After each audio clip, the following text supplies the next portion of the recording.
Ya, se puede ver, ¿me pueden decir si se ve el documento? Profe, sí se ve. Ya, gracias. Ya. Esperamos unos minutitos. Tienen el cuestionario habilitado para las 11:55 en la unidad 3. En la parte de evaluación de la unidad 3 está el cuestionario.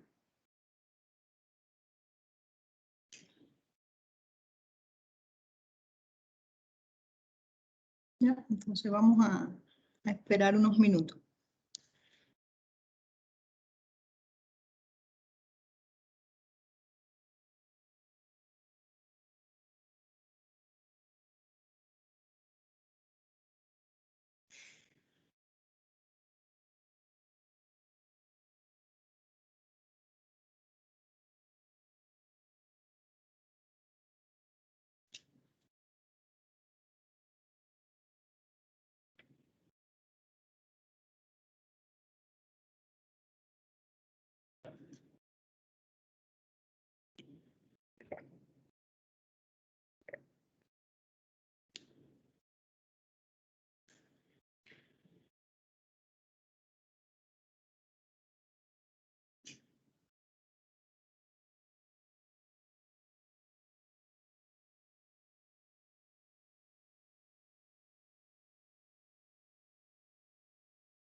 No, el micrófono.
Ya, vamos a comenzar entonces la clase. En la clase de hoy vamos a continuar con las infecciones bacterianas del aparato respiratorio y en el caso específico hoy vamos a ver otra parte del aparato respiratorio bajo. Ya, en la clase pasada habíamos visto las infecciones que ocurrían aquí en el tracto respiratorio inferior, pero más bien las que estaban relacionadas con las neumonías adquiridas en la comunidad. Y hoy entonces las que vamos a ver son las infecciones del tracto respiratorio inferior, pero las que se adquieren en el hospital, ¿ya? Vía intrahospitalaria o nosocomial también que se llaman, las neumonías también aspirativas y también vamos a ver las neumonías crónicas, más específicas la que ocurre por la tuberculosis. Como siempre les digo, la misma bibliografía donde están muy bien explicados todos los microorganismos que causan estos patógenos y recordarles también que no están organizados por sistemas, sino que ustedes Una vez que en la clase veamos los patógenos estos más frecuentes, porque lo que estamos viendo son los más frecuentes, que lo busquen en el libro, en la sección que corresponda, porque los libros de microbiología no están organizados por sistemas, sino por microorganismos. Entonces, nosotros le damos por sistema porque nos parece más fácil para la hora de ustedes entender un poco las características de estos microorganismos y la localización y todos los procesos que ellos son capaces de desarrollar. En relación a las neumonías intrahospitalarias o neumonías nosocomiales también, que se llaman porque todos los procesos estos que se adquieren en los hospitales se denominan infecciones nosocomiales. Son todos los procesos, no solo neumonías, cualquier otro proceso que se adquiere en un centro hospitalario se le denomina nosocomial. Y en este caso nosotros, las neumonías intrahospitalarias o neumonías nosocomiales van a ser aquel proceso, un proceso inflamatorio pulmonar de origen infeccioso, ¿ya? Que va a parecer que va a estar, o sea, ausente en el momento del ingreso, en el momento que el paciente ingresa al hospital, no presenta ningún proceso, ya, pero que se desarrolla después de 48 horas o más de hospitalizado el paciente y que también se le considera una neumonía hospitalaria cuando el paciente presenta síntomas de esas neumonías 7 días después, incluso posterior al alto hospitalario. O sea, si el paciente estuvo ingresado a un hospital y sale de alta, si en los primeros 7 días del alta presenta síntomas de neumonía o sea, se le diagnostica algún proceso de neumonía, se puede decir que esa neumonía fue adquirida dentro del hospital y también entonces se incluyen ahí las neumonías hospitalarias, que las neumonías intrahospitalarias es la segunda causa de infección, o sea, de todas las infecciones que ocurren aquí dentro de los hospitales, las neumonías, estos procesos respiratorios bajos, va a ser la segunda causa y es una de las causas o la causa más frecuente de ingreso en las unidades de cuidados intensivos, las UCI o UTI, que también se le denomina, que también en Chile es la primera causa, igual que en muchas partes del mundo, es la primera causa de muerte por infecciones intrahospitalarias o infecciones nosocomiales, que tiene hasta una mortalidad hasta un 35%, que la hospitalización cuando un paciente ingresa por otro evento y adquiere una neumonía intrahospitalaria, prolonga su estadía, o sea, prolonga la hospitalización hasta 9 días en promedio, que el diagnóstico de todos estos procesos, además de clínico y radiológico, ¿no es verdad? Un diagnóstico microbiológico que nos va a dar la bacteria que está produciendo este proceso infeccioso y que el tratamiento debe ser un tratamiento rápido. Muchas veces comienza con un tratamiento empírico hasta que se puede obtener el diagnóstico microbiológico que nos va a decir con certeza qué microorganismo es y el mejor tratamiento, pero nunca o muchas veces no podemos esperar entonces a que esté el diagnóstico microbiológico listo y entonces se comienza con un tratamiento empírico, aunque esto pueda traer consigo otros efectos si no fuera ese el antibiótico, por ejemplo, o el antimicrobiano que mejor se utilizaría para esa bacteria, pero no se debe esperar porque son procesos que pueden traer, miren, hasta un 35% de la mortalidad a los pacientes.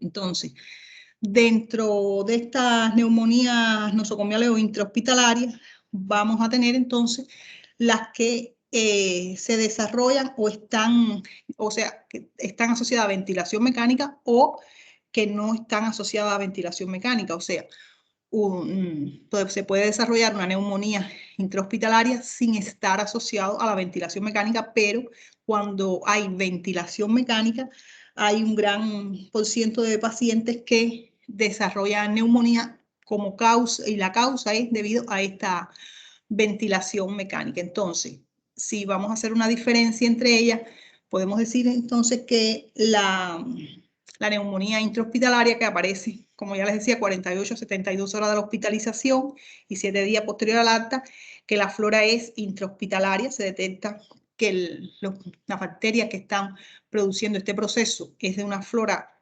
propia, generalmente intrahospitalaria, que corresponde al 15% de todas las infecciones intrahospitalarias, hasta un 27% de las infecciones intrahospitalarias que están en las unidades de cuidados intensivos. Y las asociadas a ventilación mecánica, como es lógico, entonces sería la que aparece 48 a 72 horas de iniciada esa ventilación. O sea, después de que el paciente se colocó en ventilación mecánica, y a las 48 o 72 horas comienza a desarrollarse cualquier proceso infeccioso que nos diga a nosotros o que nos oriente a que es una neumonía, entonces se puede decir que es una neumonía asociada a la ventilación mecánica, ¿ya? En pacientes intubados o en el mismo tiempo de extubados, ¿ya? O sea, cuando se les retira también, si te presenta síntomas, podemos decir que es asociada a la ventilación mecánica, que también la flora es intrahospitalaria y que ocurre hasta en un 25% de los pacientes con ventilación mecánica. O sea, los pacientes que se someten, que están sometidos a ventilación mecánica por cualquier causa, hasta un 25% pueden desarrollar neumonía, ¿ya? Y que tiene un alto grado de mortalidad, como lo ven aquí, hasta un 55%, ¿ya?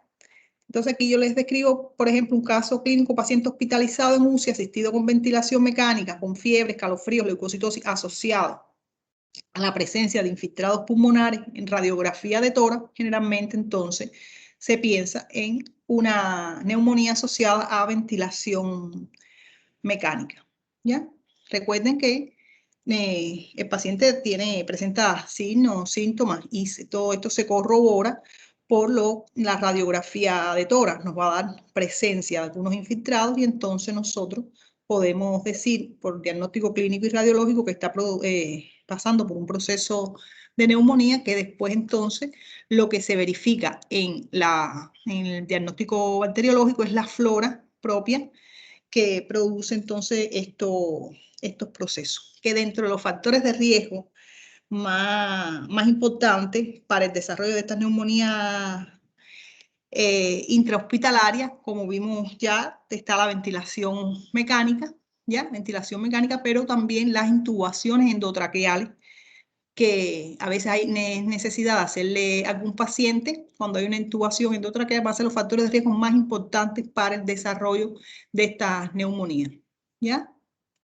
Que pueden ser algunos de estos eventos, de estos factores a través de los cuales se adquiere la neumonía, pueden ser prevenibles y otros no prevenibles. Por ejemplo, los pacientes presentan características propias de los pacientes, la edad, eso no se puede variar, ¿no es verdad? No se puede prevenir, sin embargo, es un factor de riesgo más asociado a la adquisición de una neumonía intrahospitalaria.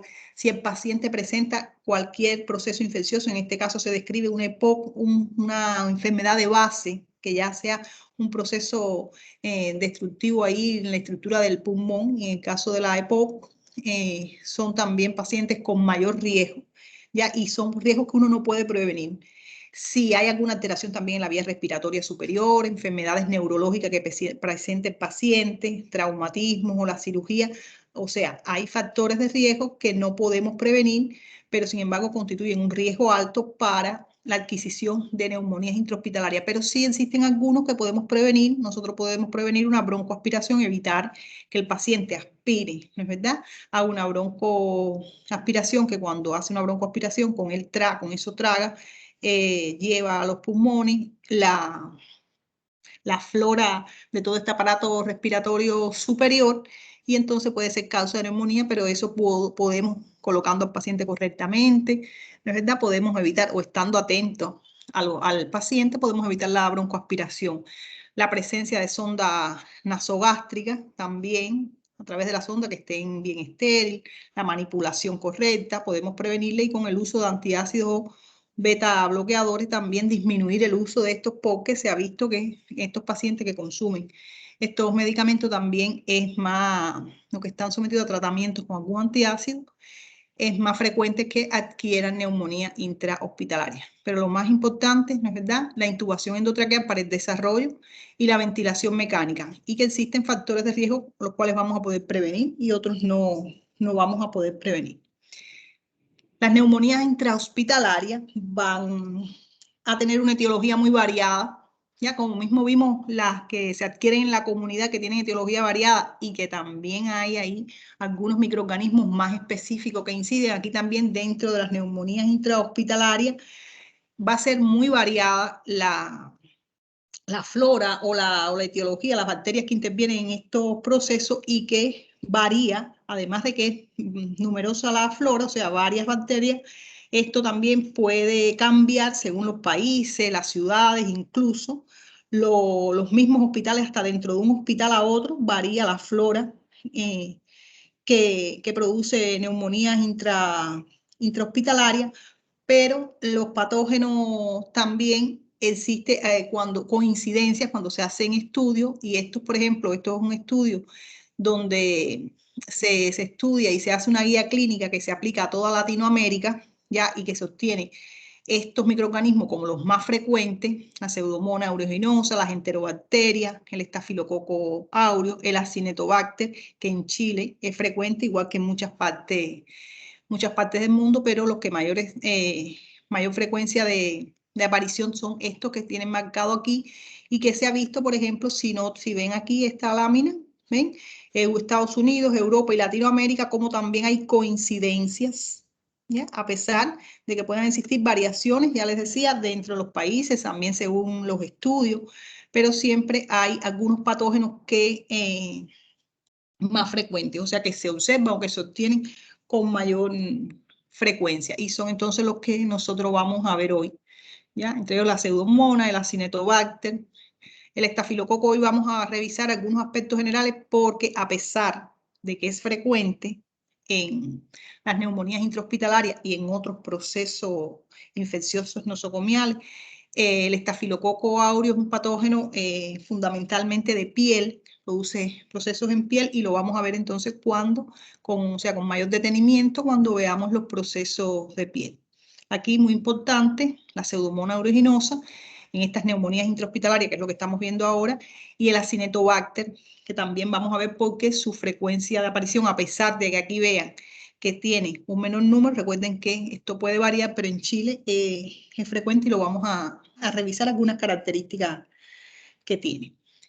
De forma general, la patogenia de la neumonía intrahospitalaria ocurre porque normalmente recuerden que hay una colonización de la flora normal o por patógenos hospitalarios que viene y que precede, o sea, antecede al desarrollo de los procesos de neumonía, ya que los gérmenes presentes aquí, o sea, que están colonizando la orofaringe y estas estructuras contiguas, o sea, aledañas aquí, colonizan las secreciones bronquiales después de una intubación endotraqueal, ¿ya? Y esa, entonces, nosotros cuando se hace una aspiración de estas secreciones contaminadas durante una intubación endotraqueal o por la ventilación mecánica, ¿no es verdad?, hace que estas secreciones que están aquí lleguen al parénquima pulmonar y recuerden que los pulmones y todo este tracto respiratorio inferior son zonas estériles y que cualquier microorganismo que llegue y sea capaz de reproducirse en esa zona nos va a provocar daño.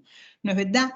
Entonces, tenemos aquí entonces que la microaspiración va a ser la vía fundamental, o sea, el paciente aspira una microaspiración a las vías aéreas de todo ese contenido orofaríngeo y también del contenido gástrico.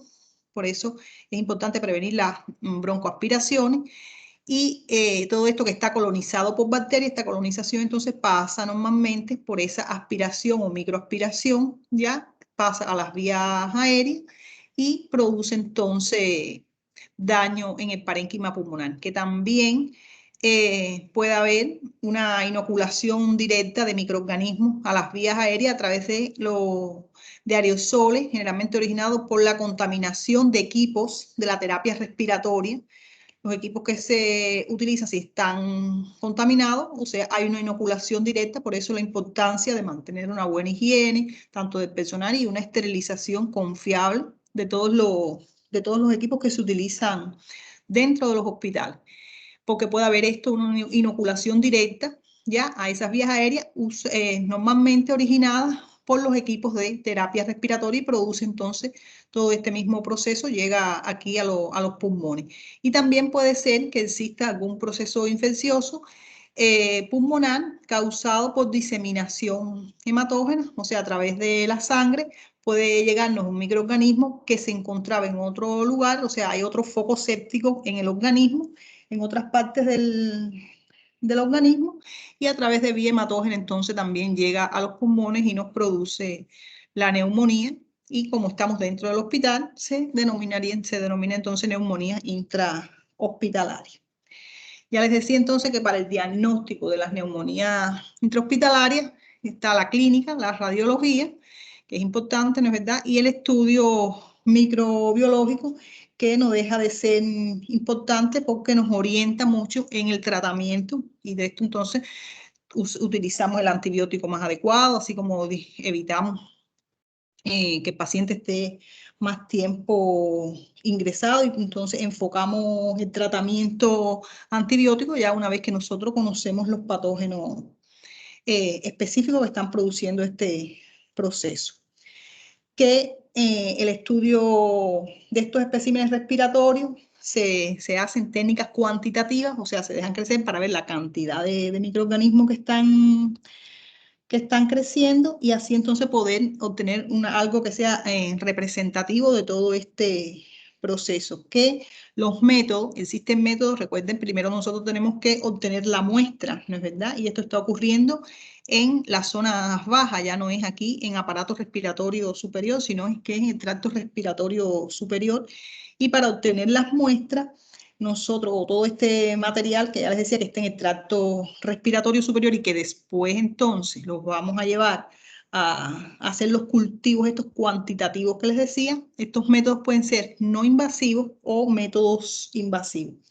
Que entre los no invasivos tenemos el hemocultivo, el aspirado traqueal, que es el que más se utiliza, y el lavado bronquial o LVA o mini LVA, que se realiza también entonces a ciegas. Que les decía que para el aspirado traqueal, que es uno de los más utilizados, que se obtienen muestras aquí de estas secreciones, como el nombre está diciendo, de la tráquea y de los bronquios mediante una aspiración que se hace a través del tubo endotraqueal, ¿ya? Y que permite entonces realizar, una vez que tenemos esa muestra, hacemos una extensión para hacer los exámenes directos, ¿no es verdad? Y las tinciones necesarias para ver primero, en primera instancia, hasta esperar el crecimiento del patógeno que se está desarrollando. Entonces, hacemos un aspirado traqueal y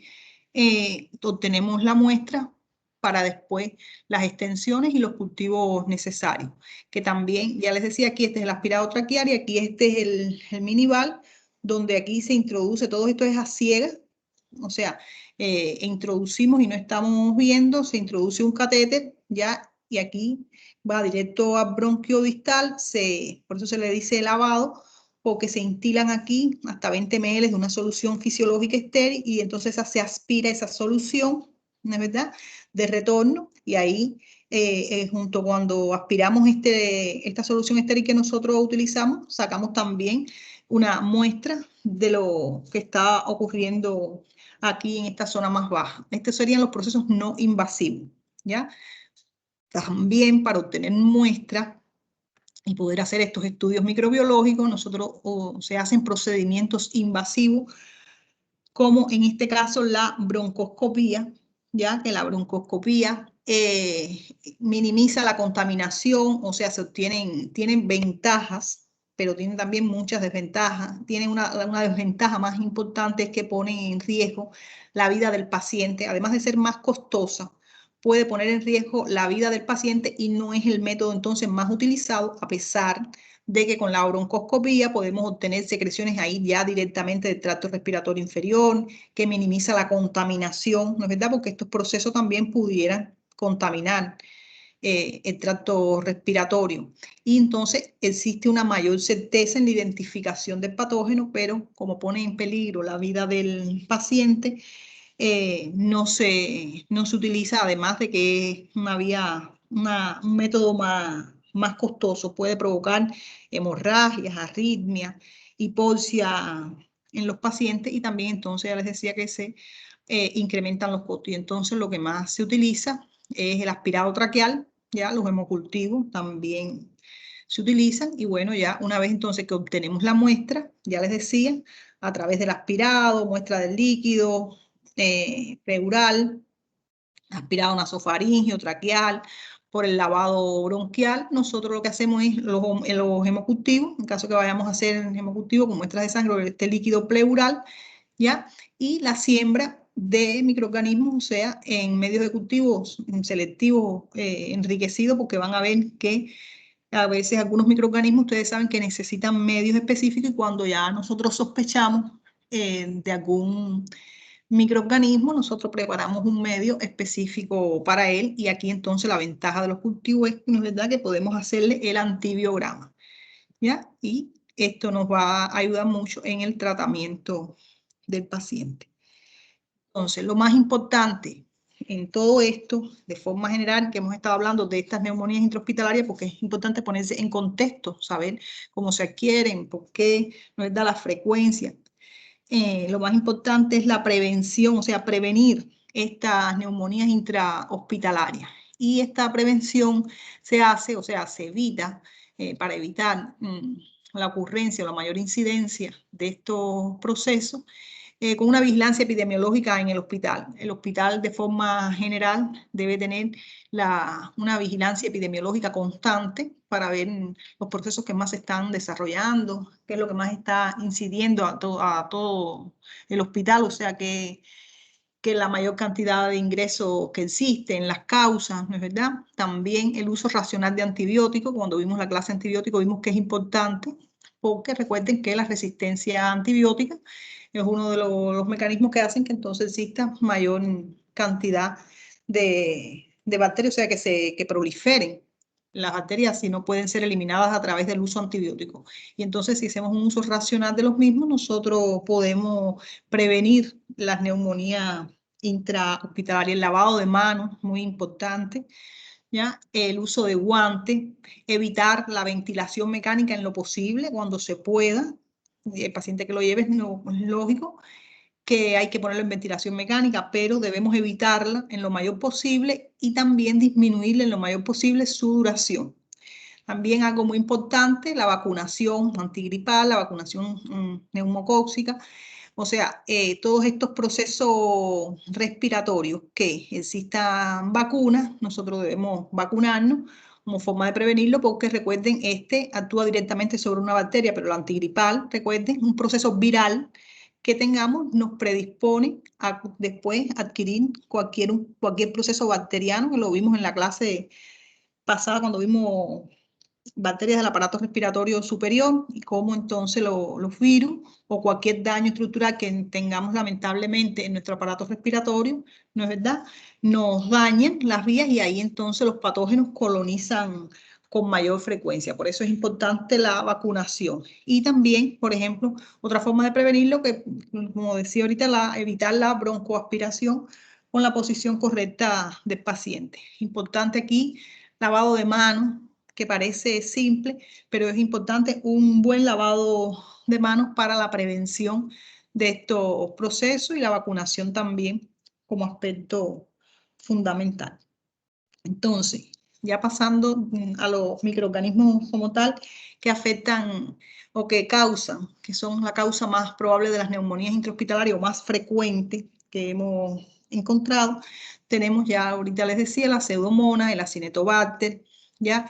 Las enterobacterias, el estafilococo aureus, ¿ya? Y son entonces los que vamos a ver hoy, estos dos fundamentales, aquí en neumonías intrahospitalarias, porque recuerden que vamos a ver las crónicas también, donde vamos a ver entonces ahí la tuberculosis. Bueno, la pseudomonas, que seguro lo han oído mentar en algún momento, que de forma general este grupo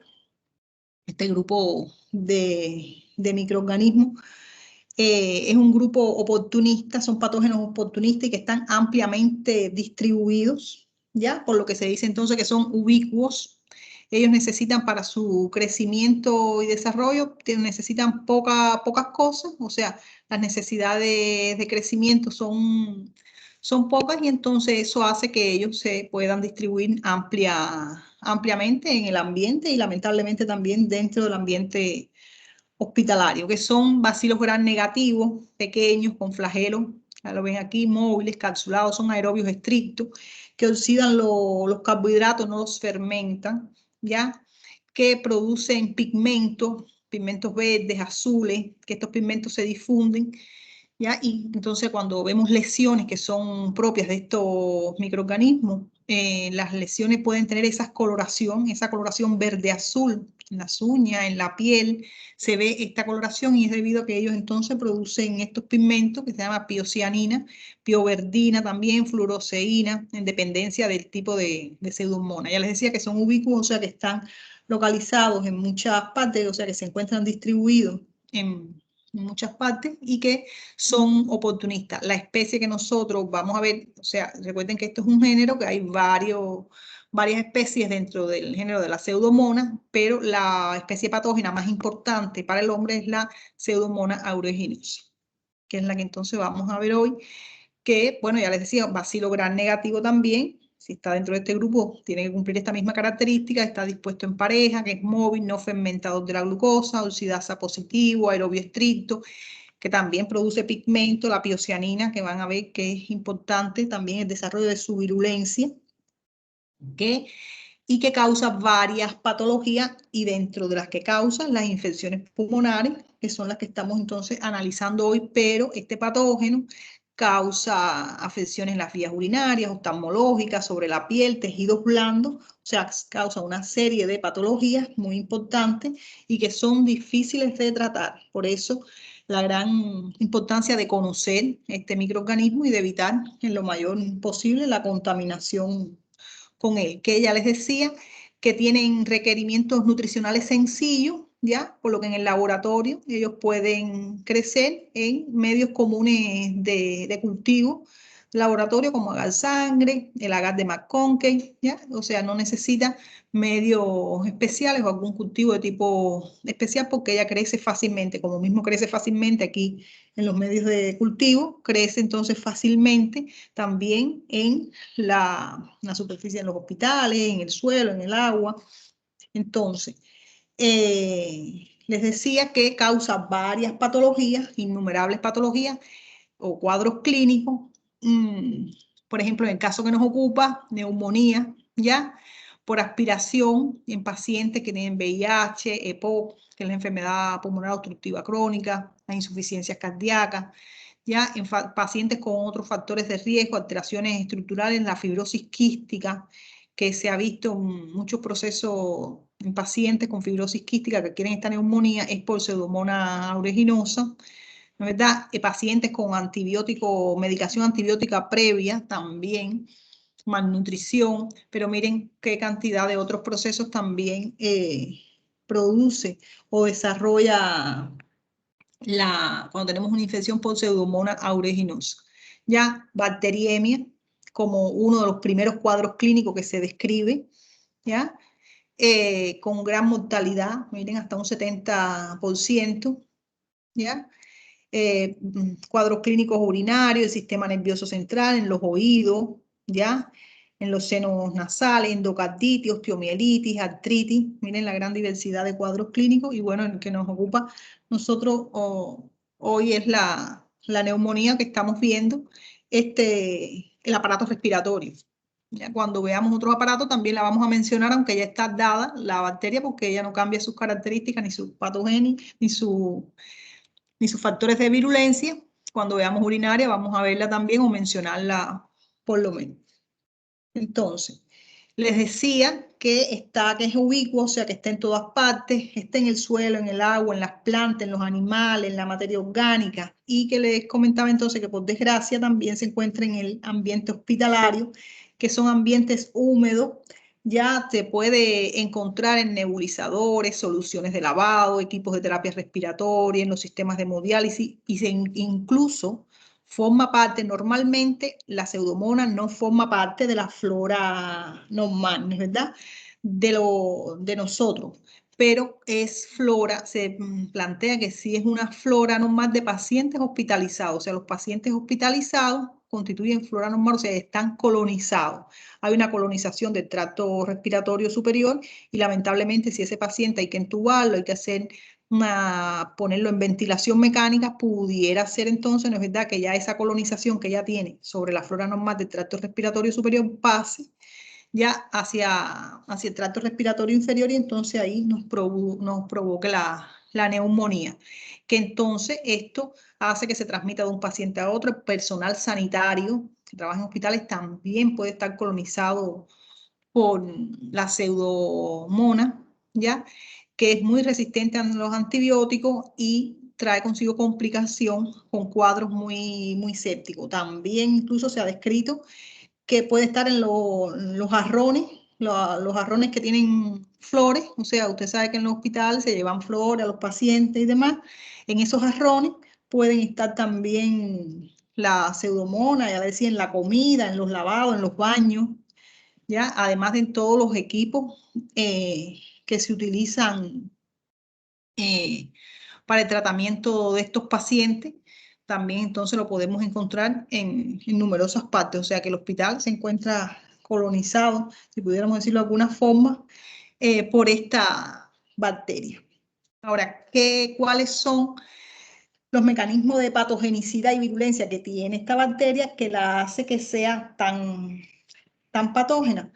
¿Ya? Y que produzca tantos cuadros clínicos? Dentro de estos factores que tiene la pseudomonas aeruginosa, tenemos entonces componentes de su propia estructura, o sea, componentes estructurales, que ya lo hemos visto en otras bacterias también, o sea, que los componentes estructurales, además de toxinas y enzimas que tiene o que produce esta bacteria, es lo que le va a dar esa gran patogenicidad. A pesar, entonces se describen, ven, algunos de estos aspectos, aunque a veces es difícil determinar bien el papel que juega cada uno de estos factores.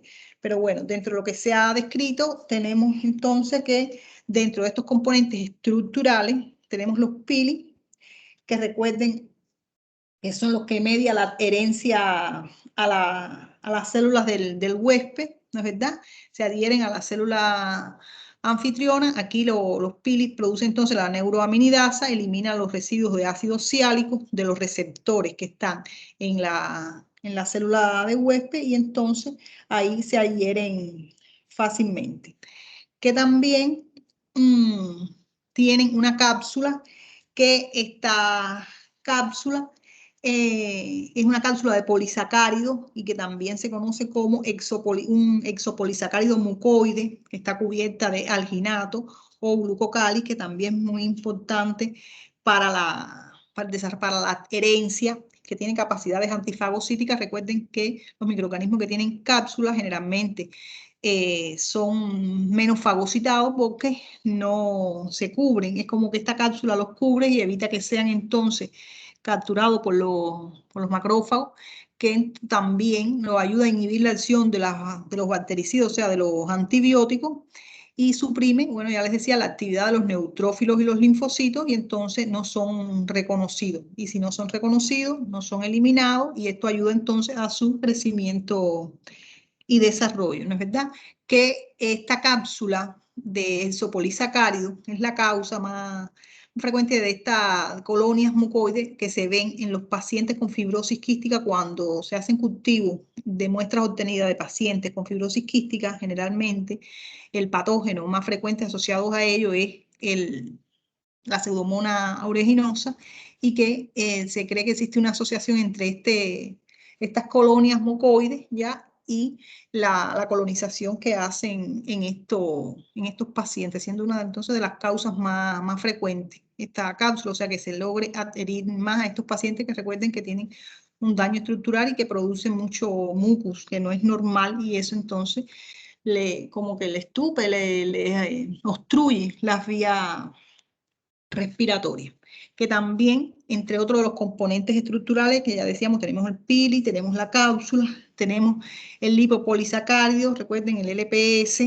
ya, que es de la pared celular, igual que ocurre con otros bacilos gram negativos. Recuerden que este tiene la estructura que es el lípido A, o que actúa como endotoxina y que participa entonces en varios procesos de la septicemia que produce la pseudomonas. Que la piocianina, como ya les decía, era el pigmento, que uno de los pigmentos que produce la pseudomonas, y en específico un pigmento azul, ¿ya? Y que cataliza, lo que va a hacer es que él cataliza la producción de superóxido y peróxido de hidrógeno, que recuerden son formas tóxicas del oxígeno, y que entonces provocan daño en las células huésped, que también este pigmento estimula la liberación de la interleucina 8, la interleuquina 8, que incrementa la quimiotaxis de los neutrófilos. Y entonces, en presencia de la pioquelina, que esto es un sideróforo, que se une a hierro, que recuerden que hierro es importante para el desarrollo de las bacterias, se generan radicales hidroxilo entonces de mayor toxicidad, y entonces puede provocar entonces daño a través de este pigmento, ¿no es verdad? Que cataliza, o sea, produce formas tóxicas del oxígeno, o sea, superóxido y peróxido de hidrógeno, y esto nos causa daño. Entonces, esto es en relación a los componentes en su estructura que las ayudan a provocar daño, pero también la pseudomonas produce toxinas y enzimas que le dan entonces también gran virulencia y patogenicidad. Y dentro de estas toxinas tenemos la exotoxina A, que nosotros lo vimos cuando vimos uno de los ejemplos que poníamos en las láminas de aquella clase, cuando vimos virulencia y patogenicidad de forma general en todos los patógenos.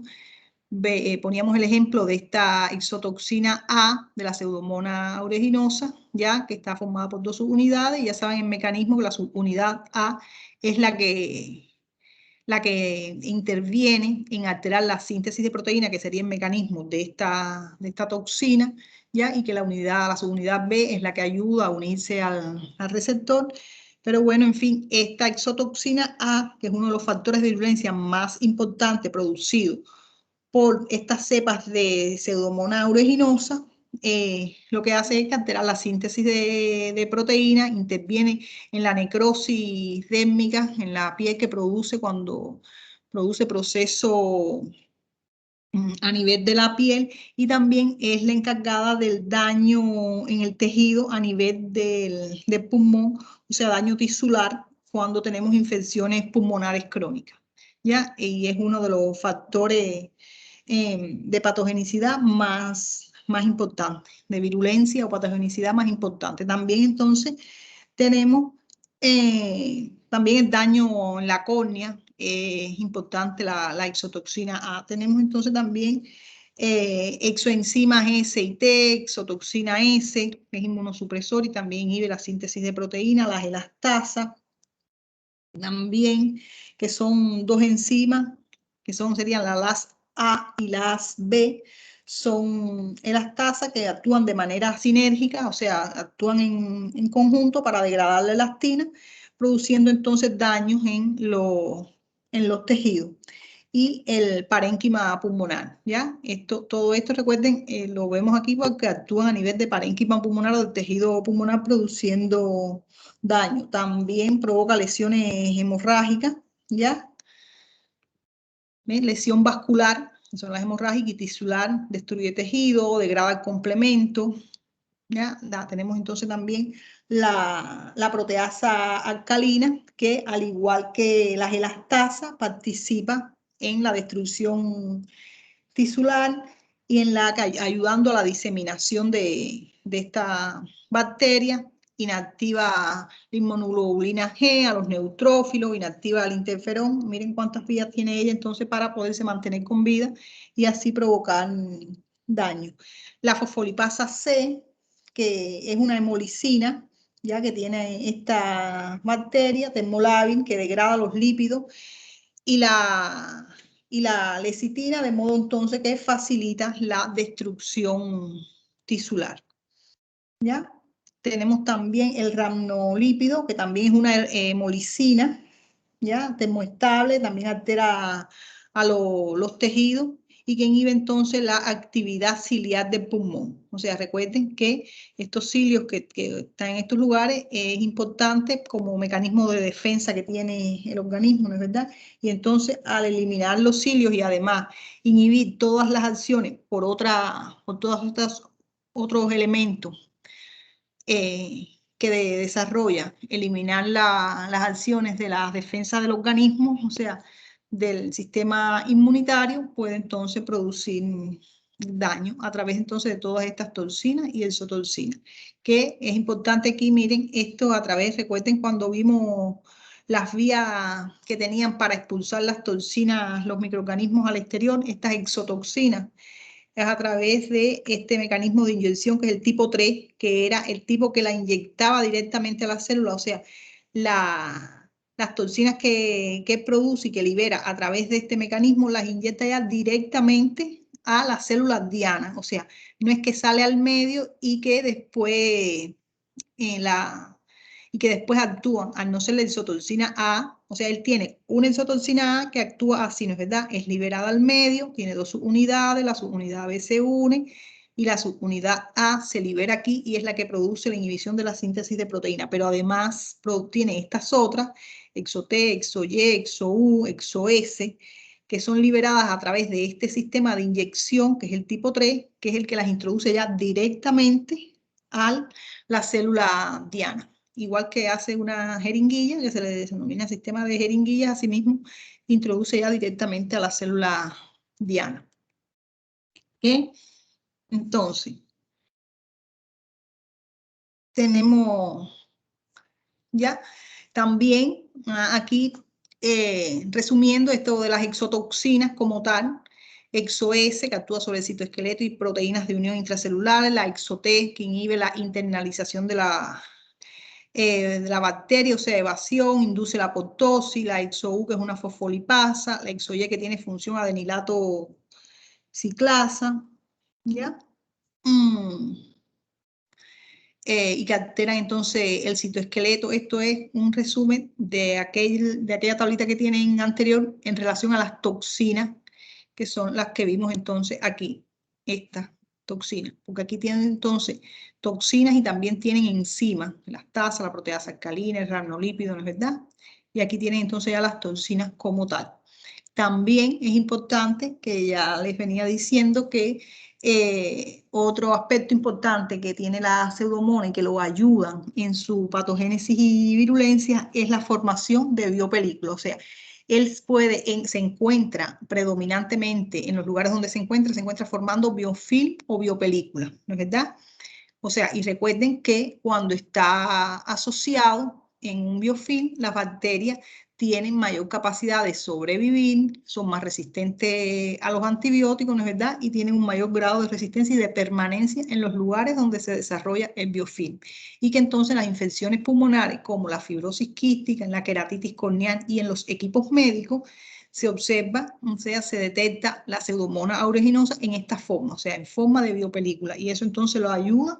Recuerden que la biopelícula es una forma que tienen las bacterias para su patogenicidad y virulencia.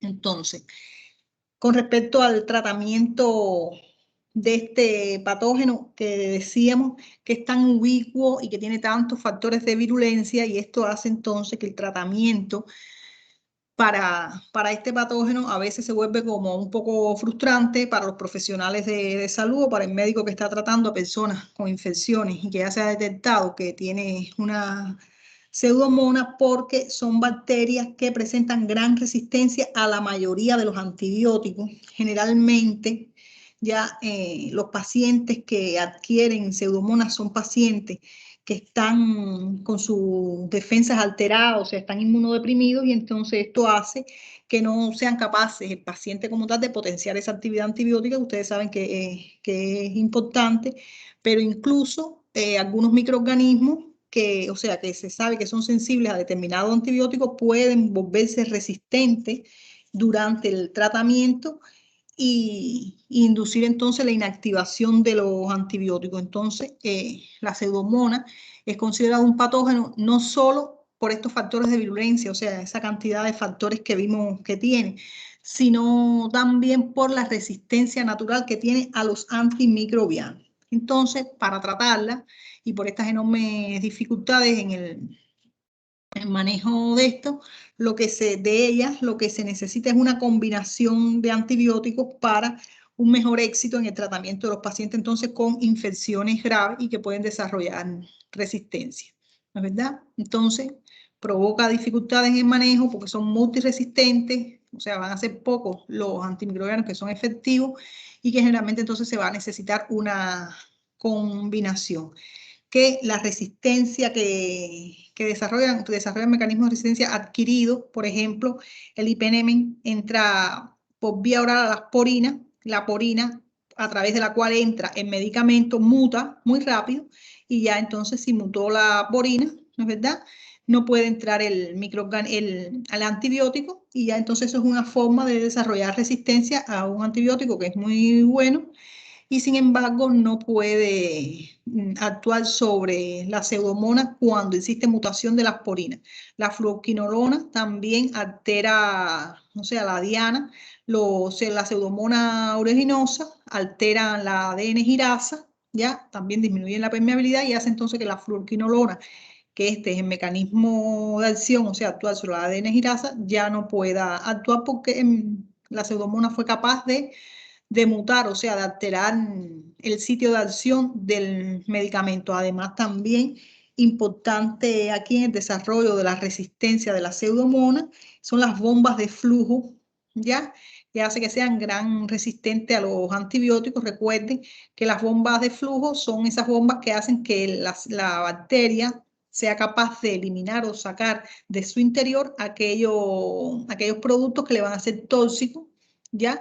Y que entonces estas bombas que tienen las pseudomonas pueden actuar constitutivamente. Y aquí tenemos este complejo MEX-A, MEX-B o MP, que son las proteínas de membrana, y expulsan entonces al exterior de la bacteria los beta-lactámicos, el cloranfenicol, la quinolona, macróleo, todo esto, ellas son capaces de expulsarlo, o sea, de sacarlo de su interior por las bombas de flujo. Entonces, ninguno de estos antibiótico entonces puede ser usado debido a todos estos mecanismos que tienen de resistencia.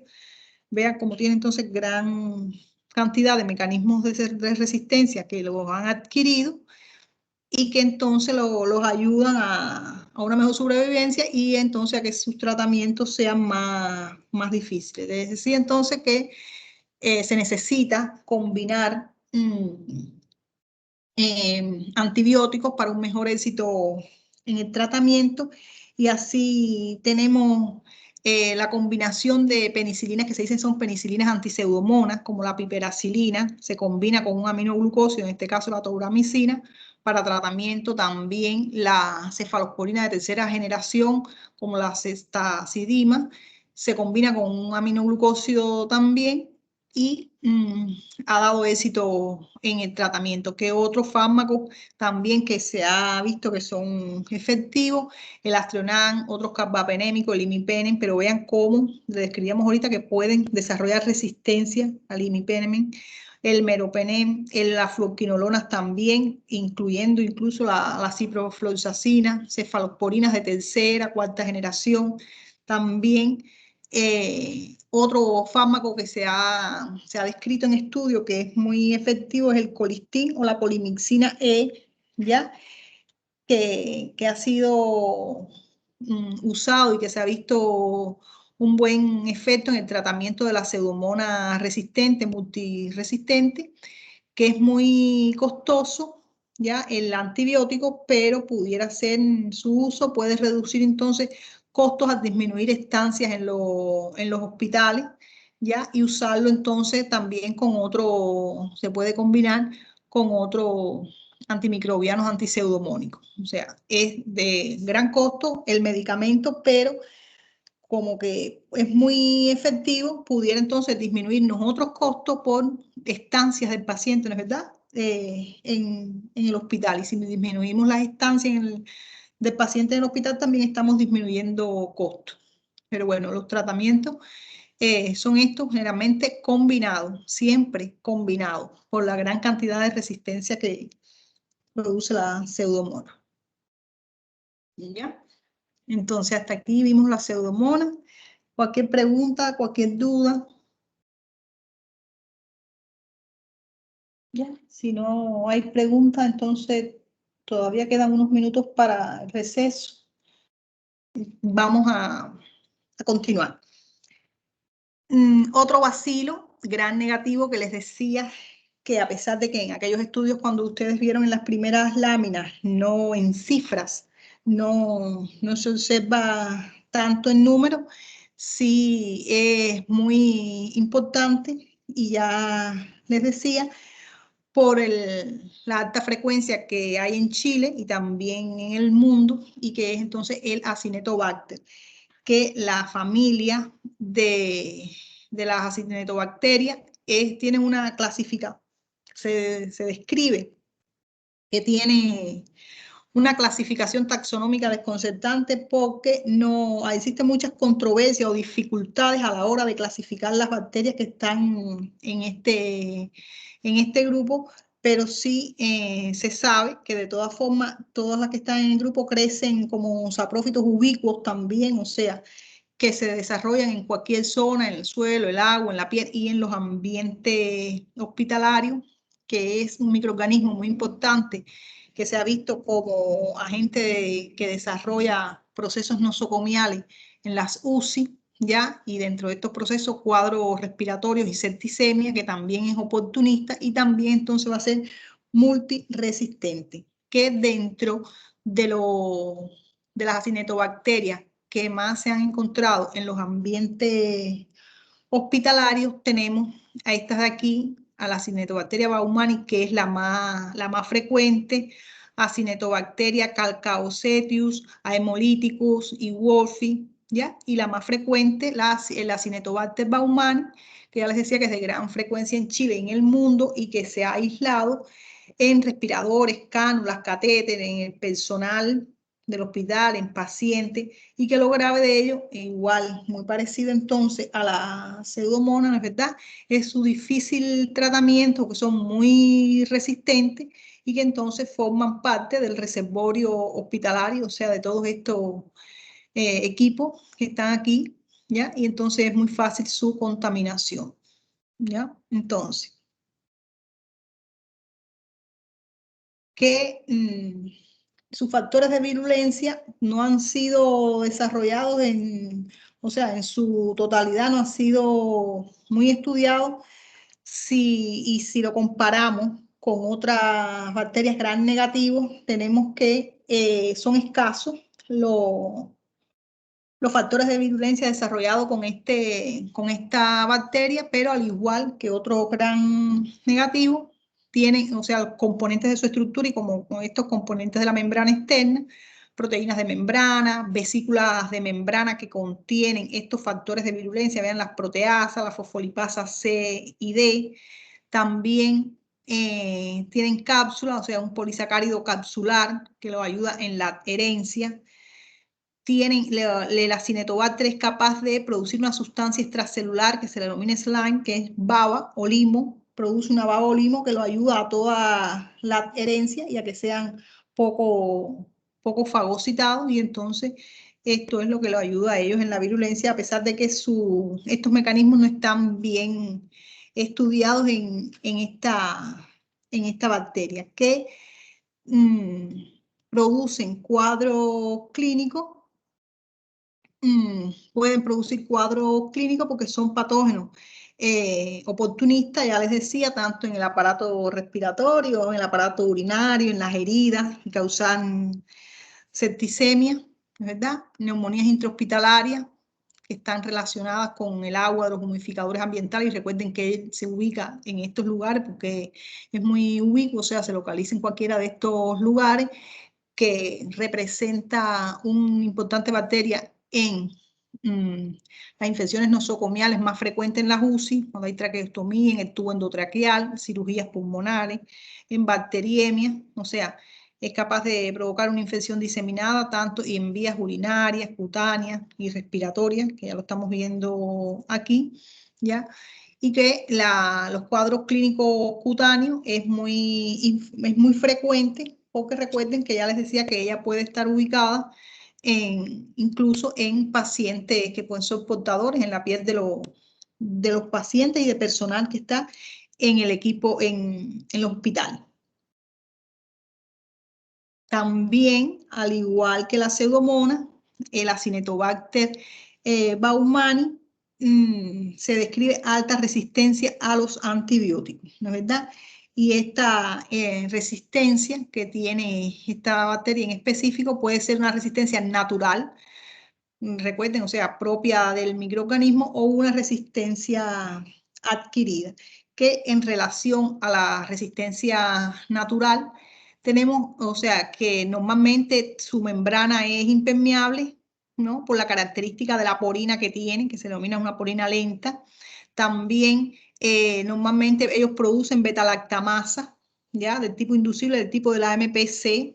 Recuerden que es importante esta en la cefalosporina, ya una beta-lactamasa cromosomal y específicamente de tipo AMPC, y también una oxacilinasa, ya que sería otra beta-lactamasa contra el oxacilin. También presenta bombas de flujo, ya, y también puede entonces desarrollar resistencia, o sea, además de esta resistencia natural que ellas tienen, las bombas de flujo, las beta-lactamasa, específicamente esta, y el tipo de porina, una porina lenta que la hace que su membrana sea más impermeable, también desarrollan resistencia.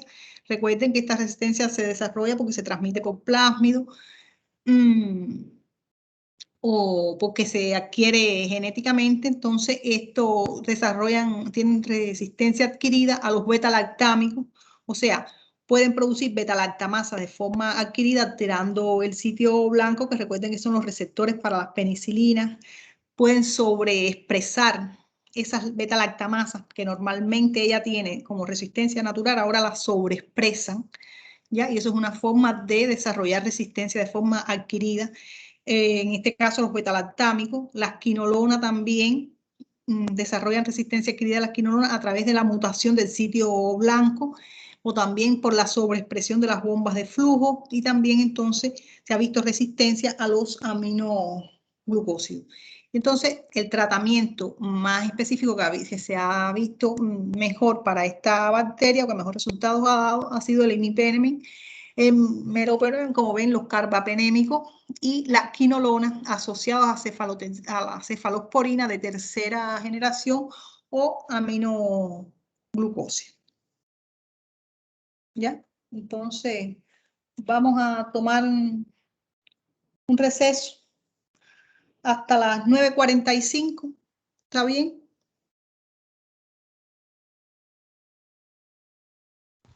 Sí, profesora. Ya, gracias. Entonces tomamos un receso.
Estoy de vuelta.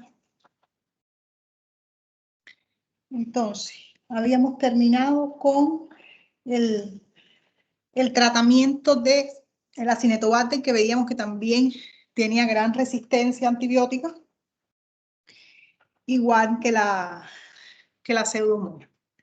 Entonces, continuamos con las bacterias que más, estas son las dos que vamos a estudiar a mayor profundidad, en este caso de las infecciones intrahospitalarias, de las neumonías intrahospitalarias específicamente, pero recuerden que cuando veíamos las bacterias que influían o que desarrollaban estos procesos de neumonía intrahospitalaria, tenemos el estafilococo aureus, que dijimos, estas son algunas características generales, pero que lo vamos a ver con mayor detenimiento cuando veamos las bacterias que intervienen en los procesos de la piel. El estafilococo aureus es un coco gran positivo, ya no es gran negativo como los anteriores que vimos, que se ubica, la forma es en racimo, por eso es estafilococo, es un colonizador nasal que se puede encontrar en un 30% en las neumonías intrahospitalarias o nosocomiales y se encuentra hasta un 40% en las que son asociadas estas neumonías a la respiración mecánica o a la ventilación mecánica, que siempre entonces que se sospeche de la existencia o la presencia de una neumonía nosocomial ya o asociada a un proceso de influencia, tenemos que pensar en una etiología por parte del estafilococo aureus, que dentro de las cepas de estafilococo aureus hay una muy importante que es la resistente a la meticilina, donde se ha visto un aumento en las infecciones adquiridas tanto en la comunidad como infecciones nosocomiales, se ha visto un aumento de esta cepa que es resistente a la meticilina. Y se ha visto entonces de forma muy frecuente en estos procesos, tanto intrahospitalarios o nosocomiales, como también en los adquiridos en la comunidad, que también entonces puede producir la neumonía a través de ese mecanismo que les explicábamos ahorita en la patogenia, ¿no es verdad?, de aspiración de las secreciones, cuando el paciente hace una microaspiración de las secreciones, ahí también entonces puede llevar uno de los patógenos que puede llevar es el estafilococo aureus, pero que también entonces por diseminación por vía hematógena, si existe un foco infeccioso en cualquier otro lugar del cuerpo, también por vía hematógena, entonces nosotros podemos llevar el estafilococo aureus hasta los pulmones y producir allí entonces una neumonía. Y entonces aquí produce necrosis tisular cuando alcanza el pulmón, causando accesos pulmonares en un 75%, compromete la pleura, hay derrames pleurales, ¿ya? Y paraneumónicos, empiemas, o sea que son procesos infecciosos ahí propios en el pulmón, hasta en un 50%. ¿Ya? Esto en relación con el estafilococo aureus, porque lo mencionamos como un microorganismo importante, como una bacteria importante para el desarrollo de todos estos neumonías intrahospitalarias, que siempre entonces hay que sospechar cuando tenemos por radiología y por clínica una neumonía y que ya entonces vamos a hacer el diagnóstico bacteriológico, tenemos que sospechar, además de la Acinetobacter y la Pseudomonas, que son uno de los más frecuentes e importantes, también tenemos que sospechar de un estafilococo aureus, ¿ya? Entonces, dentro de las infecciones respiratorias bacterianas, habíamos visto cuando hicimos aquella clasificación, que eran las extrahospitalarias o las neumonías adquiridas en la comunidad, y también vimos entonces ahora las intrahospitalarias, tenemos algunas que se le denominan aspirativas, ¿ya? O sea, ya vimos estas que son las del tracto respiratorio bajo intrahospitalarias y tenemos entonces ahora otras que son aspirativas del tracto respiratorio bajo, que en el caso que nos concierne a nosotros son las aspirativas de tipo bacteriano, porque pueden haber aspirativas, neumonías aspirativas por otros productos, por productos químicos, pero bueno, en el caso que nos concierne es infecciones aspirativas del tracto respiratorio bajo por bacterias. Y en este caso ya habíamos visto, está el estafilococo aureus, como vimos anteriormente, Bacillus gram negativo, que ya los vimos también, y existen los anaerobios no esporulados, y que son importantes. Estas neumonías aspirativas se describe que son polimicrobianas, ¿ya? Y que generalmente entonces están producidas por bacterias comensales que están en la cavidad bucal y en vías respiratorias superiores, donde entonces los anaerobios, ya fundamentalmente entonces los no esporulados, tienen gran importancia o tienen un papel muy preponderante. Que siempre entonces en pacientes que tengan factores de riesgo, como alteraciones de la deglución, trastorno de la conciencia, la boca séptica. Recuerden cuando vimos algunos patógenos, la forma que se adquirían en la clase anterior, o sea, tener una sepsis bucal, una boca séptica, nos puede llevar a una neumonía por aspiración de estos patógenos que se encuentran fundamentalmente entonces aquí en cavidad bucal y aparato respiratorio superior. Los aspiramos y cuando llegan entonces al pulmón, nos producen neumonía. Y dentro de estas aspirativas, entonces, les decía, los anaerobios, los no esporulados. De forma general, vamos a ver que esto aquí no vamos a ver alguna bacteria en específico, sino algunas características generales de estos anaerobios. Disculpen. Los anaerobios son bacterias incapaces de crecer en una superficie, o sea, en medios sólidos expuestos al aire. No pasa igual que la pseudomonas, ¿no es verdad? Y la Cinetobacter, que tienen tolerancia al oxígeno variable. O sea, pueden ser anaerobios estrictos, aerotolerantes o facultativos. Y dentro de estos anaerobios tenemos a estos de mayor importancia, que son bacterios nucleatos, los bacteroides, la porfiromona y la prebotella, que generalmente estos anaerobios pertenecen a la flora humana normal, que reside en nuestras superficies mucosas, pero recuerden que cuando pasan a un lugar donde no son normales, o sea, donde no deben estar, causan patología, y es este el caso cuando los anaerobios pasan al tracto respiratorio inferior, que lo tenemos en piel, en boca, en tracto respiratorio, en el tracto gastrointestinal, en el aparato genital femenino, y estos son los microorganismos, los anaerobios que se encuentran allí y que lo vimos cuando vimos la flora normal bacteriana, que se van en su taxonomía. Es un grupo grande, fíjense, que se dividen en bacilos gram negativos y cocos gram negativos, ¿ya?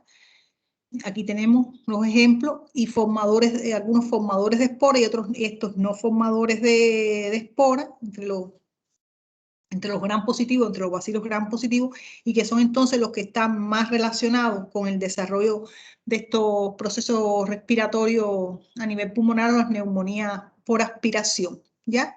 Los bacilos gram positivos, no formadores de espora, ¿ya? Son los más relacionados con esta patología, que de forma general, ya les decía, forman parte de la flora habitual humana y pueden entonces originar infecciones polimicrobianas, o sea, donde hay varios anaerobios incluidos o otro tipo de bacterias, y que son de origen endógeno. ¿Por qué? Porque son bacterias propias que están formando parte de nuestra flora, ya no vienen exógenos, como en el caso de la pseudomonas, que normalmente no pertenece a nuestra flora, ¿no es verdad? Y que pueden entonces causar, al igual que otras bacterias, pueden causar destrucción de los tejidos, formación de abscesos. Tienen la característica de tener, cuando los procesos que ocurren son debido a anaerobios, hay un olor fétido, presencia de gas, colonización de los lugares próximos, o sea, de las mucosas próximas donde está también el sitio de infección, y son características o manifestaciones que son características de los procesos infecciosos por anaerobios, que generalmente son infecciones oportunistas, endógenas, inespecíficas, ¿ya? Y que va a depender el desarrollo de un proceso infeccioso por anaerobio, el tamaño del inóculo, o sea, la cantidad de gérmenes, ¿no es verdad?, que sean capaces de colonizarlos o llegar hasta el lugar donde están provocando la infección, de sus mecanismos de virulencia y de los mecanismos de defensa que tenga el huésped, y que sean capaces entonces de responder a la presencia de estos patógenos que son, ya decía, oportunistas. Recuerden que los oportunistas se desarrollan más en aquellos pacientes que tienen sus mecanismos de defensa bajos o que están inmunodeprimidos, ¿ya? Por cualquier situación, enfermedad de base o alguna situación X en ese momento. Que entre las pueden producir variadas manifestaciones clínicas y dentro de ellas las infecciones pulmonares de la pleura y del pulmón, neumonías necrotizantes, abscesos pulmonares, pero también tiene manifestaciones clínicas a nivel neurológico, intraabdominales, los procesos en las peritonitis, ¿no es verdad? Abscesos, infecciones pélvicas, infecciones de partes blandas, ¿ya? O sea que ellos son capaces, a pesar de que forman parte de nuestra flora normal, cuando colonizan estos lugares donde ellos no son normales, pueden entonces traer un sinnúmero de manifestaciones clínicas y en el caso del aparato respiratorio inferior igual, donde pueden entonces desarrollar neumonía necrotizante y absceso pulmonar.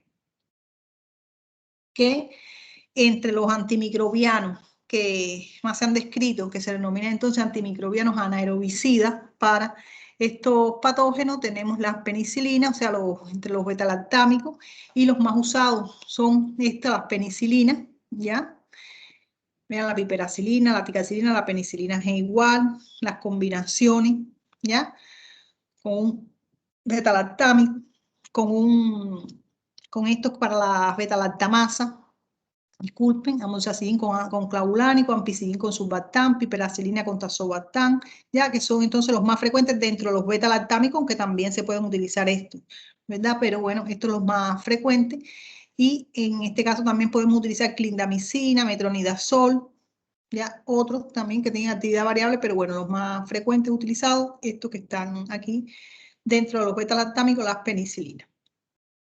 Para los antimicrobianos como antimicrobianos anaerobicidas, o sea, contra estos anaerobios en caso que se desarrolle una neumonía aspirativa y que se demuestre, bueno, la presencia, que generalmente es como ocurre, de estos microorganismos anaerobios, que están formando parte de la flora normal, ya les decía, y que entonces por esta aspiración nos producen la neumonía.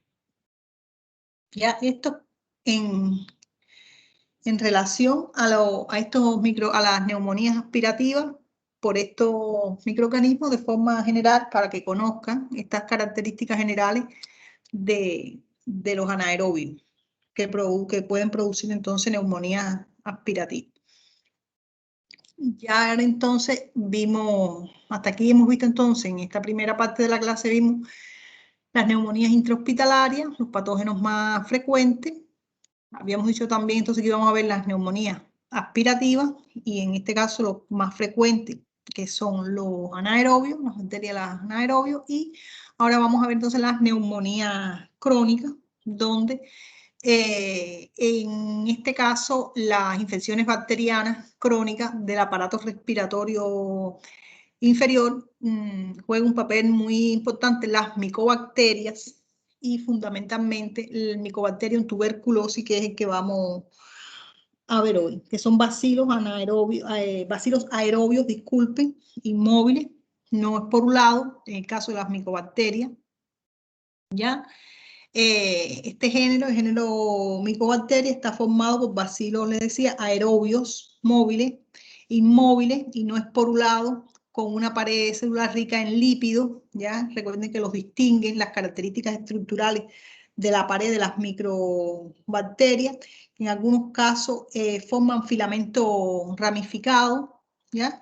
Tienen una pared celular rica en lípidos, les decía que esta pared con esta característica hace que tenga una superficie hidrofóbica y le confiere entonces características de resistencia frente a muchos incluso desinfectantes que no se tiñan con GRAN, o sea, con la tinción de GRAN, ni se decoloran con soluciones ácidas, por lo que se denomina entonces bacilos ácidos resistentes. Recuerden que se teñían con la tinción de Ziel-Nielsen, ya que los vimos en una de las primeras clases, que era para la tinción de estos bacilos ácidos resistentes, porque no se decoloraban, por eso se denomina ácido resistente, con soluciones ácidas, que son de crecimiento lento, o sea, para crecer en estos medios de cultivo de 12 a 24 horas, y que también este crecimiento lento está dado por las necesidades nutricionales que necesita las microbacterias por la complejidad que tienen entonces en su pared celular. Aquí tenemos en esta lámina, entre las micobacterias hay innumerables que causan enfermedades al hombre y continúan siendo en los países lamentablemente más subdesarrollados, con recursos sanitarios más limitados, una importante causa de morbilidad y mortalidad en estos países, y que en la actualidad se describe que se han identificado hasta más de 100 especies de micobacterias asociadas a enfermedad en el ser humano, ¿ya? Y que son todas estas que vemos aquí, todas estas son micobacterias asociadas a enfermedades en seres humanos, pero a pesar de todas estas que nos pueden causar enfermedad y que se han descrito, existen grupos, ya que son estos que tienen aquí, especies que son las causantes de la mayor parte de las infecciones. Todas estas, más de 100 se describen, pueden causar daño y se ha visto, o sea, se ha diagnosticado con microbiología estos microorganismos o estas micobacterias, pero las que causan mayor daño al ser humano, que están mejor descritas, son la micobacteria tuberculosis, el Mycobacterium leprae, el complejo micobacterio avium, el Kansai, ¿ya? Y todos estos entonces que ven aquí son las que causan entonces la mayor parte de las infecciones. Entonces, aquí un recordatorio, recuerden la estructura de la pared de las micobacterias. Aquí viene entonces una comparación con la estructura de los otros microorganismos, y que recuerden que esa pared celular, o sea, esta estructura propia que tiene la pared celular, es la responsable entonces de muchas de las propiedades características que tienen las micobacterias, como les decía, el crecimiento lento, la resistencia a algunos desinfectantes, también resistencia a antibióticos antibacterianos, que es frecuente, su antigenicidad también está dada por las características de la pared, la formación de agregados. Recuerden entonces que la hacía características con respecto a estas otras bacterias, les decía, gran positivas, ¿ya? Que es la presencia de esto del lipoarabino manano, ¿ya?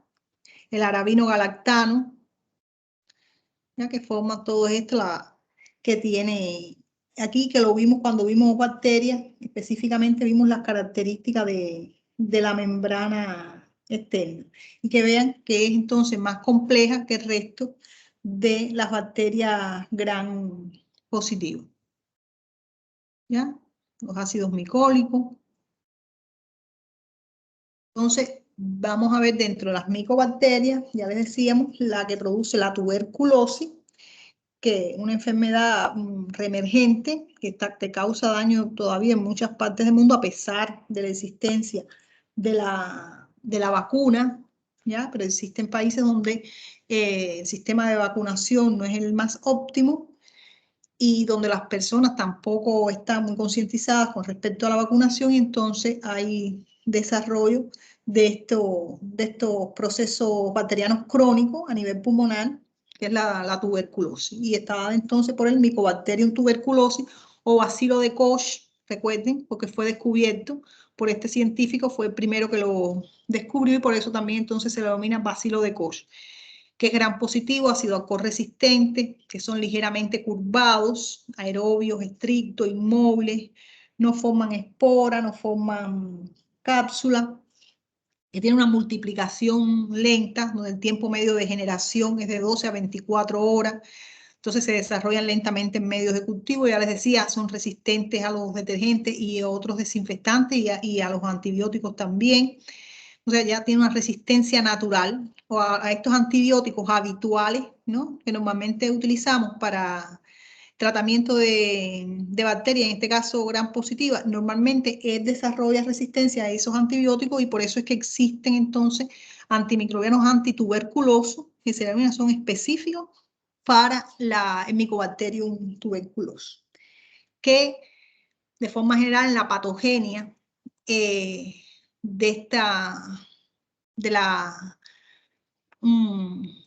como es de la tuberculosis, tenemos que el Mycobacterium tuberculoso es un patógeno intracelular que va a ser capaz de producir infecciones de por vida, ya, o sea, una vez que se establece, produce un daño de por vida y podemos permanecer entonces colonizados y tener sintomatología de estos procesos en caso de activación. Que en este caso, la patogenia, les decía, las micobacterias normalmente van a ser expulsadas en gotitas, ¿ya?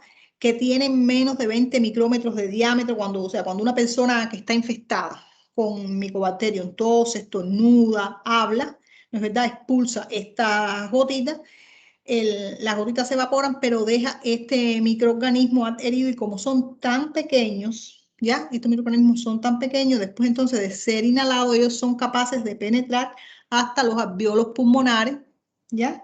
Y una vez entonces aquí en los alvéolos pulmonares, el sistema inmunitario lo reconoce, se empiezan a liberar las citoquinas, las linfocinas, los macrófagos y entonces penetran en el interior del macrófago porque ellos tienen la capacidad, ¿no es verdad?, de entrar aquí y no ser eliminados por los macrófagos, se internalizan y aquí entonces en el interior comienza entonces, miren cómo se internalizó, miren qué gran cantidad y comienzan entonces a multiplicarse dentro de los macrófagos. ¿Ya? Entonces, después de varios meses de exposición, comienzan a aparecer en los macrófagos. 1 o 2 meses después comienzan los macrófagos lesiones patógenas propias ya del proceso infecciones y en el desarrollo de la tuberculosis existen dos tipos de lesiones. Una lesión primaria que se llama, que es de tipo exudativo, donde normalmente lo que ocurre es una inflamación aguda, o sea, una reacción inflamatoria aguda como respuesta al proceso, donde hay edema, presencia entonces de muchos polimorfos nucleares y después entonces vienen más monocitos que comienzan a adherirse alrededor. Vean, ya esto ya es en la segunda etapa, pero comienza esa etapa y comienzan entonces los monocitos a colocarse alrededor de los bacilos, ¿ya? Y luego tienden entonces a desaparecer. Puede pasar que en esta primera etapa tienda a solucionarse el proceso porque todo el sudado entonces en su totalidad es absorbido, pero puede entonces también provocar necrosis masiva de los tejidos, ya que en esta fase, en esta primera etapa, es cuando si nos hacemos la prueba de la tuberculina, puede dar positiva, o sea, en esta fase, en esta primera etapa de internalización y todo este desarrollo, la prueba de la tuberculina se puede entonces tornar positiva. Ya después entonces sigue una evolución, o sea, esta lesión exudativa anterior ya comienza a desarrollarse y llega a formar lo que se llama granuloma crónico, ya, que es característico entonces de los procesos pulmonares, que tiene 3 zonas, ya, bien definida este proceso, en una zona central donde hay células gigantes multinucleadas y están ahí los bacilos tuberculosos, una zona media con células epiteliales pálidas, generalmente ven, se disponen, o sea, en una conformación radiada, o sea, ven, en forma de círculo, y otra entonces forma más periférica, donde hay fibroblastos, linfocitos, monocitos, pero aquí quedan dentro, ahí ocurre esta necrosis y dentro ahí están los bacilos. ¿Ya? Este es de forma más general para que ustedes entiendan un poco toda esta patogenia del proceso de la tuberculosis una vez que se adhiere el bacilo de la tuberculosis o bacilo de Koch, el Mycobacterium tuberculosis, que al igual que todas las otras bacterias que hemos estudiado, puede desarrollar todo ese proceso gracias a los componentes que tienen, o sea, los factores de virulencia, y como ven aquí, son varios, ya, y que son bastante tóxicos eh, para los huéspedes, que el Mycobacterium tuberculoso carece de endotoxinas o de exotoxinas, ¿ya? Sino que su capacidad de virulencia va a estar más asociada a la capacidad que tiene de multiplicarse, vean aquella capacidad que tenía de multiplicarse dentro de los macrófagos, o sea, ellos se internalizan dentro de los macrófagos y sin embargo no son eliminados por los macrófagos, sino que son capaces de multiplicarse dentro de ellos a pesar de las condiciones que hay dentro del macrófago. Y todo esto entonces son factores de virulencia, ¿ven? Enzimas metabólicas, los componentes de la envoltura del tuberculoso, del Mycobacterium tuberculosis, que ya les decía que la estructura de su pared celular, ¿no es verdad? La proteína arabinomanano, galactomanano, los glucanos, ya toda esa característica de la pared lo va a ayudar con esos factores de virulencia. Y mírenlos aquí descritos,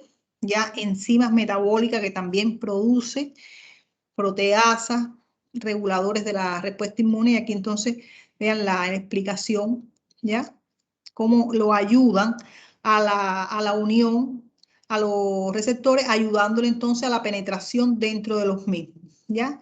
Y esto está dado por el lipoarabinomanano, que estimula la liberación de la interleuquina 8, induce la quimiotaxis de los granulocitos, que contribuyen entonces al daño propio del tejido. ¿Ya? Inhibe los linfocitos T, en este caso las enzimas metabólicas, ureasa, arginasa, glutaminasa, todo esto liberan amoníaco, alcaliniza el medio de este contenido fagolisosomal, o sea, el fagoligosoma, y entonces él es capaz entonces de mantenerse ahí en ese medio y multiplicarse, y por eso entonces que produce tanto daño posterior, porque no son reconocidos ni pueden ser eliminados por los macrófagos o el fagosoma. Entonces, aseguran así, por la acción de tanto de las enzimas como por la ayuda que le produce el lipoarabinomanano para su adherencia e internalización y estimular entonces que se produzca toda esa quimiotaxis que vieron ahorita, o sea, todo ese círculo, toda esa forma radiada que lo que está es como que lo engloba en el medio y está rodeado de todos estos elementos, y que entonces esos elementos son los que van a contribuir al daño propio que ocurre en el parénquima pulmonar. Ya que existen varios métodos para el diagnóstico de Mycobacterium tuberculosis. Ya dentro de ellos tenemos las tinciones, los cultivos, técnicas de amplificación, PCR, detección de antígenos, también detección de la respuesta inmune. Aquí vemos, o sea, una vez que se obtiene la muestra, cuando nosotros obtenemos la muestra por esputo, una serie, ¿no? No solamente un esputo, una serie de esputos, tomamos la muestra y se puede entonces teñir. Recuerden que son ácido alcohol resistentes y entonces los podemos observar mejor con la técnica de Cien-Nielsen, ¿ya? Mirenlo aquí. Que ya entonces se tiñe. Una de las formas de observarlo es, decía, a través de tinciones, pero a través entonces de cultivo también es otro medio de diagnóstico disponible. Pero recuerden que son de un crecimiento lento, ¿ya? Que crecen, bueno, mejor a 37 grados, igual que generalmente todas las bacterias de interés médico. Recuerden que crecen entre 20 hasta 45 grados, ya que necesitan estos medios específicos para su crecimiento, y que también entonces pueden ser identificados por pruebas bioquímicas. Ya una vez que tienen medio cultivo se realizan algunas pruebas bioquímicas como estas que están aquí: reducción de nitrato, la ureasa, la niacina, y entonces en dependencia de cómo respondan podemos entonces diagnosticar el Mycobacterium tuberculoso aquí. Vean cómo crece. También les decía que otros métodos disponibles y muy importantes, el método de amplificación, la PCR, tiempo real, ya donde se hacen secuencias específicas del ADN del Mycobacterium tuberculoso, o de gen que codifica para la resistencia también de la rifampicina, que es uno de los antituberculosos utilizados, y entonces que permite obtener resultados muy rápidos, ya a partir de esa muestra de esputo. Miren, en 120 minutos, o sea, en 2 horas, ¿ya? obtenemos ya un diagnóstico a través de la PCR en tiempo real, y eso es muy, muy importante. Un diagnóstico rápido para un mejor tratamiento y evitar entonces también la contaminación, porque recuerden que esto es una enfermedad transmisible y vieron ya cómo rápidamente a través de gotitas y ser un microorganismo tan pequeño es capaz de llegar ya directo a los alvéolos pulmonares. Aquí de forma general unos cuadros donde tienen los métodos para que lo vean: baciloscopía, cultivos en medio sólido, cultivos en medios líquidos, radiométrico, el fluorométrico también, colorimétrico.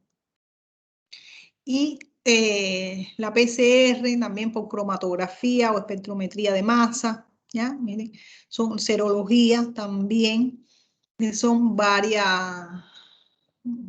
métodos, o sea que hay muchos métodos de diagnóstico disponibles, ya incluso con tinción, que son los más utilizados, y con cultivo, a pesar entonces de que el cultivo, recuerden que es un crecimiento lento que se puede demorar hasta 24 horas. Y en el caso que esté disponible la PCR en el laboratorio, mucho mejor, a pesar de que entonces es un método costoso.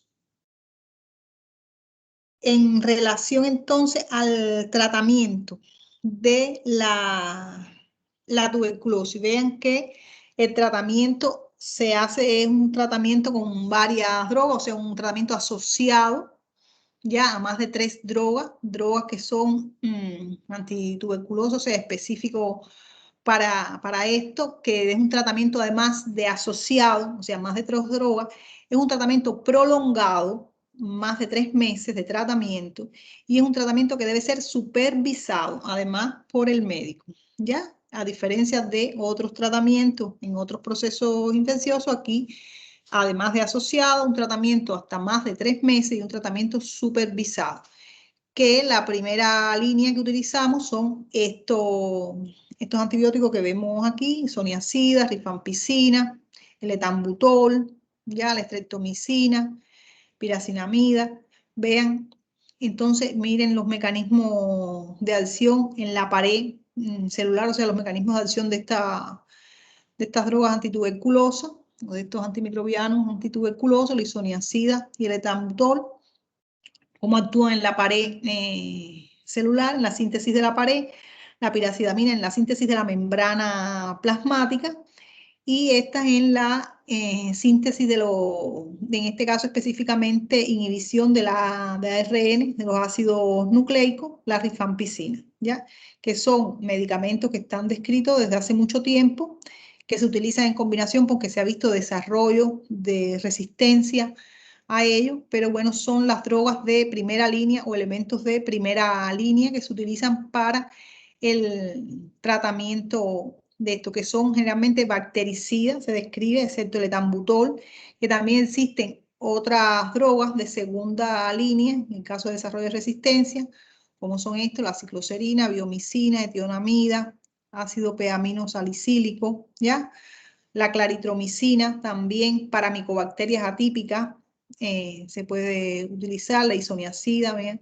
Aquí se repite luego de 2 meses, ¿ven? Recuerde que es un tratamiento por tiempo, o sea, y que requiere un tiempo prolongado, ¿ya? Que se ha descrito resistencia simultánea tanto a la isoniazida como a la rifampicina, ¿ya?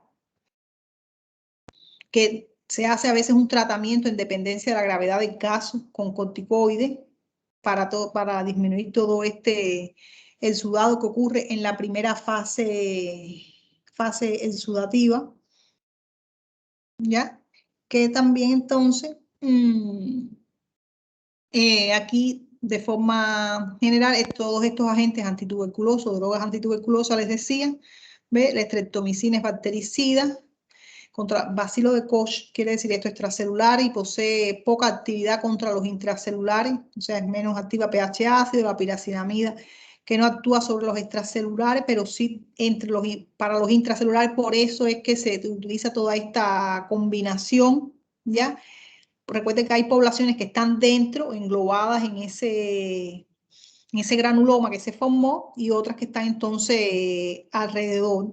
¿no es verdad? Y entonces, según el agente antituberculoso, unos actúan sobre estos que están más al interior o intracelulares y otros los extracelulares o algunos sobre ambas poblaciones, ¿ya? Y otros entonces antituberculosos serían estos, la etambutol, la cicloserina, canamicina también, ¿ya? Que son bacteriostáticos que según hay varios esquemas en dependencia de las cepas, de la resistencia al tratamiento y cómo el paciente vaya evolucionando, entonces es el tratamiento. Pero es importante saber que existen estos, que son los de primera línea, que son antituberculosos específicos, o sea, son antimicrobianos específicos para el Mycobacterium tuberculosis, como el caso. Importante entonces la prevención contra la tuberculosis, ya que lo vimos también, un equipo lo desarrolló cuando vimos las vacunas, que es la BCG, que es la que se coloca al nacer, en el momento propio de nacer, y que es una de las pocas vacunas que quedan, por no decir la única, donde es vivo atenuado el microorganismo que se utiliza, o el bacilo que se utiliza para la vacuna. ¿Ya? Entonces, hasta aquí la clase. Si tienen cualquier duda, cualquier pregunta. El cuestionario lo tienen habilitado a las 11:55. Yo pensé terminar más tarde y entonces lo planifiqué allá al final para que lo tengan en cuenta. Recuerden que va a estar en la unidad 3. ¿Ya? Cualquier pregunta, cualquier duda.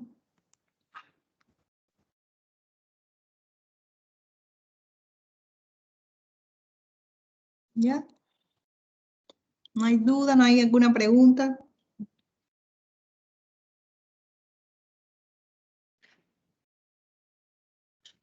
Entonces, si no tienen nada que preguntar, entonces damos por terminada la clase. Y recuerden entonces a las 11:55 tienen el cuestionario habilitado. ¿Ya? Ya, profesora, muchas gracias. Ya, hasta luego, Rosario, gracias. Gracias, profe. Hasta luego.